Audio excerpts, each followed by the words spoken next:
At one point or another, you're probably going to give a toast because a toast is a speech that's designed to congratulate, appreciate, or remember someone. And generally speaking, we give these kinds of toasts when someone gets a new job. We give these toasts at weddings. We give toasts at graduations, at baby showers. There are a number of special events that we give toasts at. It's just kind of a normal part of a lot of celebrations in our lives. So, that being said, because you are likely to give a toast at some point or another in your life, here are a few tips to keep in mind. First and foremost, you want to make sure that you keep it brief. You don't want to be going on for too long because, like I said in an earlier speech, everyone's celebrating. Everyone wants to just get on with the celebrating. And yes, your speech is important. And yes, it's important to acknowledge the celebration that's happening.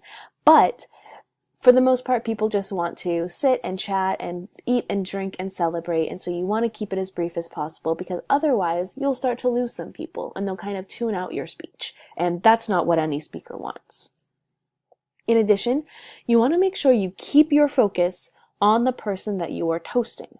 So you don't, for example, want to turn the toast around and focus on yourself. You want to make sure that you are talking about the person that you are toasting, that you are not making the speech about you, because in reality, it's all about them. You can tell your own personal stories that you have with the person that you're toasting, but you want to make sure that you are telling those stories in a way that paint the person in a good light and that really focus on the good attributes of the person that you are toasting.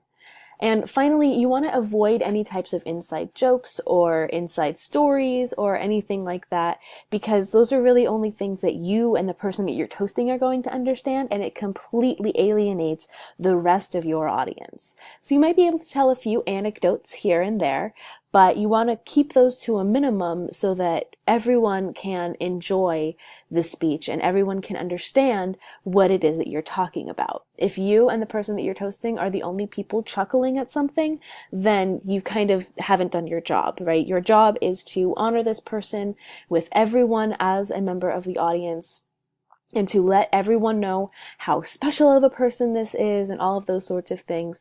And if you and the person you're toasting are the only ones who understand that, then you haven't done your job as a speaker. So these toasts are meant to congratulate, appreciate, remember, all of those sorts of things. And they're really just meant to celebrate these very special occasions in our lives.